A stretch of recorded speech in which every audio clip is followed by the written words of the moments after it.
Hey guys, this is Jay Calderon with Jay Unboxing here, giving you my personal prediction for Joseph Diaz versus Shavkat Rakhimov, which is taking place, of course, this Saturday, February 13th. It's pretty much the only fight happening this weekend of real major note, as the Joe Smith versus Maxime Vlasov fight was canceled due to Vlasov testing positive for the pandemic flu. And so here we are with the only title fight left for the weekend that I can anyway, that I know of anyway. And as always, remember this is just my take personally. Of course, yours can be left down in the comments. I'd love to hear it. So yes, as mentioned, this is Jojo Diaz versus Shavkat Rakhimov. It's for Diaz's portion of the 130-pound title. They'll be fighting out in Indio, California, and DAZN will be airing this one as well, so it should be pretty interesting. And this is one of those could get interesting kind of fights in many ways. While Diaz is a decent favorite to defend his portion of the title, Rakhimov has a solid amateur pedigree, and it looks like he has some decent, pro power, as I would call it, the kind of power that seems to translate a little bit better once you get into the professional ranks and the headgear is removed, although that's sort of happening in amateur fights as well. But this isn't just your standard sort of stay busy mandatory fight for Diaz. Rakhimov expects to win. He's unbeaten as a professional.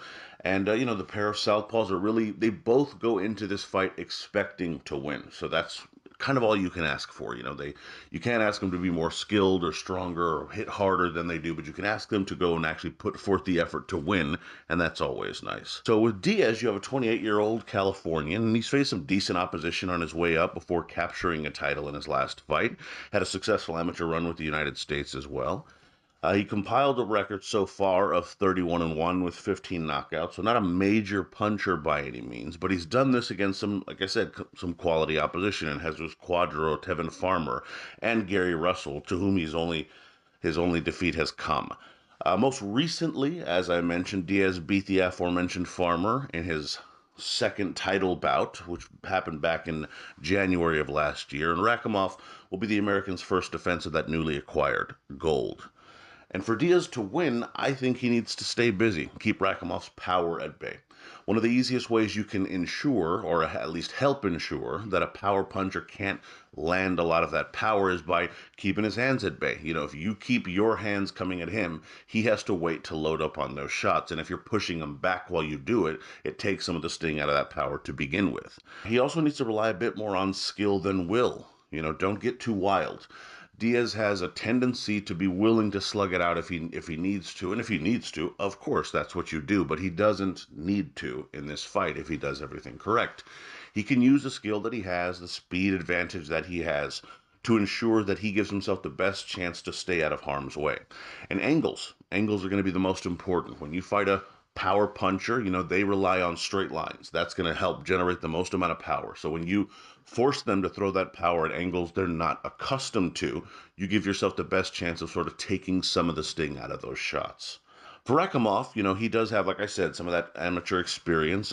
He's a Tajikistani fighter who's won international honors before, and now that he's turned pro, has compiled a record of 15-0 with 12 knockouts. So clearly, out of the two, he would be a bit more of the puncher there. If difference, of course, being that he hasn't faced as good a quality opposition as Diaz has. Diaz really will be, without any doubt, the best fighter he's faced as a professional.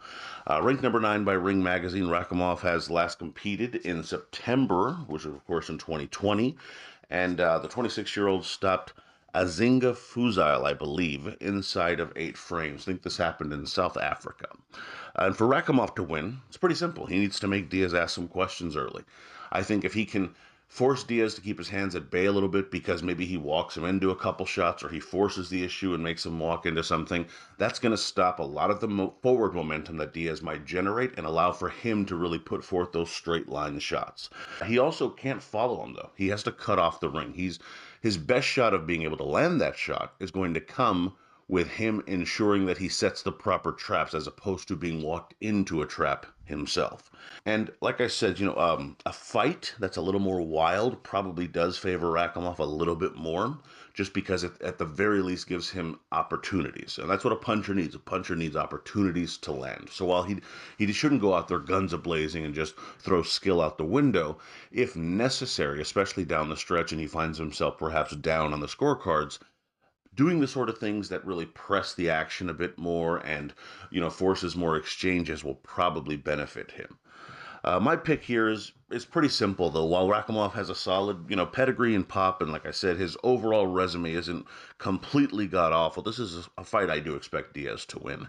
Over the distance, I think Diaz will grow in confidence and put on a solid performance in his first defensive outing here. The jabs and combinations, I think, are ultimately what's going to help do it. He has to again remain disciplined, but if he can make sure that he just keeps Rakhimov a little bit more at bay, throws that jab, sets up those combinations, and stays busy, I think even with the sort of dimensions that Rakhimov has as a kind of taller, rangier fighter, Diaz will adjust early on and overcome. Something like a legit score of 116, 112 seems about right to me, with Joseph Diaz winning a unanimous decision. The betting odds for this fight are kind of interesting to some degree. They seem to agree with me in that Diaz finds himself a minus 205 favorite, and I've seen him favorite actually at a little bit more. And Rakhimov lands at the plus 165 mark. So if you're very confident in Diaz, 2-1 odds really aren't the absolute worst in the world. For me, that might be the only play that I'd actually have here. Still, the real action might be if you think Rakhimov pulls off the minor upset. You could find any kind of prop bets or something like that as well. That'd be, maybe something to look into. But I personally couldn't find many in that respect. So, yeah, I mean, if it was me, I'm likely throwing a small bet on a fairly comfortable bet on Diaz, but nothing that I'm not betting the house by any means. Anyway, let me know what you guys think, as I mentioned down in the comments. Would love to hear your thoughts, predictions, bets, so on and so forth, all that good stuff. Please be sure to like, comment, share, subscribe, and follow. You can reach me on Twitter at jcalderon_JOB and email at jonboxing@gmail.com. Until next time.